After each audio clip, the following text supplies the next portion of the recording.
الله يا الله رمضان يا شهر الغفران رمضان يا شهر القرآن رمضان يا نور يا نور يا مطعم الجیعان، بھوکے کو کھانا کھلانا. خود خطبہ شعبانیہ میں بھی اس کا ذکر موجود ہے اور بھی کلام میں ہے کہ رمضان میں بھوک اور پیاس سے، اس وقت پاکستان میں خاص طور پر بڑی گرمیوں میں روزہ ہے، ان کی بھوک اور پیاس کو یاد کرو کہ جو سارا سال ہی بہت مرتبہ بھوک اور پیاس سے رہتے ہیں. اس لیے روزہ افطار کروائیے، اہتمام کیجیے جتنا آپ کر سکتے ہیں. حدیث ہے من لا یعزل الفقی میں جلد نمبر 2 میں، بڑی لطیف حدیث ہے، تفطیرک اخاک صائم افضل من صیامک. فرمایا کہ تمہارا اپنے مومن بھائی کو روزہ افطار کروانا افضل من صیامک، تمہارا روزے رکھنے سے زیادہ افضل ہے. یعنی کیا؟ یعنی جو ہم نے روزہ رکھا ہے اور ساتھ میں افطار بھی کروایا، تو جو افطار کروانا ہے وہ روزہ رکھنے سے زیادہ افضل ہے. سبحان اللہ. البتہ کہ افطار کروانا مستحب ہے، روزہ رکھنا واجب ہے. اس لیے اس کا کمپنسیٹ نہیں ہو سکتا کہ میں افطار کرواتا رہوں گا 10 20 25 50 لوگوں کو روزے چھٹی مل جائے. نہ یہ نہیں ہوگا. یہ ڈیبٹ کریڈٹ اللہ سبحانہ وتعالیٰ کے احساس سے نہیں ہوتا. فقہی مسائل میں ایسا نہیں ہوتا. جو اللہ کا حکم ہے وہ روزہ تو رکھنا ہے، لیکن روزہ رکھنے کے ساتھ جو انشاءاللہ افطار کروائیں گے، افطار کا ثواب روزہ رکھنے سے زیادہ ہے. سبحان اللہ، کیا خوبصورت دین ہے ہمارا. مولا علیہ السلام نے فرمایا کہ کھانا جسم کی غذا ہے اور کھانا کھلانا روح کی غذا ہے. رمضان میں دونوں کا اہتمام کیجیے. کھانا کھاتے ہیں، جسم کی غذا ضروری ہے وہ بھی، لیکن کھانا کھلائیے بھی، روح کی غذا ہے. کتنی احادیث ہیں، بڑی لطیف ہے. کثرت سے کھانا کھانے سے جسم میں بو پیدا ہوتی ہے، کثرت سے کھانا کھلانے سے روح میں خوشبو پیدا ہوتی ہے. سبحان اللہ، اللہ اکبر.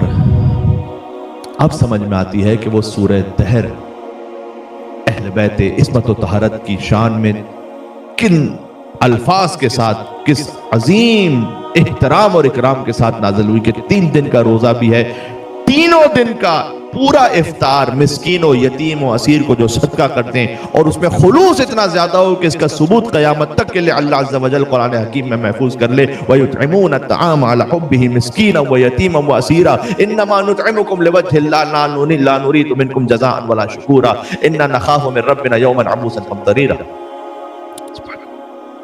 ہم یقیناً کھانا کھلاتے ہیں خالص لوجہ اللہ. افطار پارٹی اس لیے نہیں ہوتی کہ میری شہرت ہوگی، خاندان میں واہ واہ ہوگی، کمیونٹی میں واہ واہ ہوگی. انما نطعمکم لوجہ اللہ، صرف اللہ کے لیے. لا نرید منکم جزاء ولا شکورا.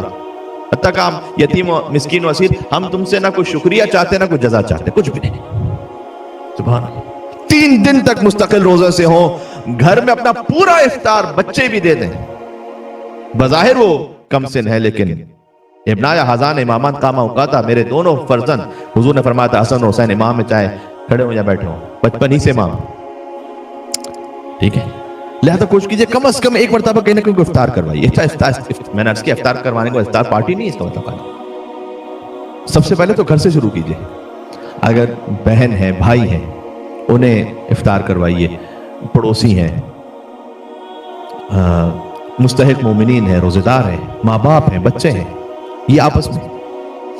ایھا الناس، حضور نے کہا من فطر منکم صائما مومن فی ھذا الشہر، جو کسی ایک مومن کو افطار کروائے اس مہینے میں، کان لہ بذلک عند اللہ عتق نسمہ، ایک غلام آزاد کرنے کا ثواب اللہ سبحانہ وتعالیٰ عطا فرمائے. سبحان اللہ. ایک شخص کو افطار کروائے. وَمَغْفِرَةٌ لِمَا مَضَىٰ مِن ذُنُوبِهِ، اور جو ماضی کے گناہ اللہ سبحانہ وتعالیٰ معاف فرمائے گا. اللہ کو افطار کروانا اتنا پسند ہے. کھانا کھلانا اس کی ویسی بہت تاکید. 4 لوگوں کی جنت مشتاق ہے، یاد رکھیے گا، بھوکے کو کھانا کھلانا. خیلا یا رسول اللہ، افطار میں ویسی بھوک ہوتی ہے، روزے بھی بڑے طویل ہیں تو بھوک تو بہرحال محسوس ہوتی ہے.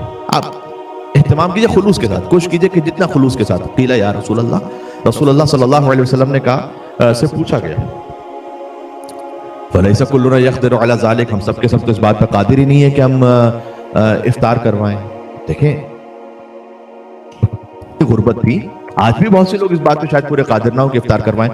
تو فقال صلی اللہ علیہ وسلم اتقوا النار ولو بشق تمرۃ، حضور نے کہا کہ تم اگر اس بات پہ قدرت نہیں رکھتے کہ افطار کرواؤ، اللہ کے عذاب سے اپنے آپ کو بچا لو چاہے ایک کھجور کے دانے کے برابر ہی کیوں نہ ہو، اس کے ذریعے سے افطار کروا لو.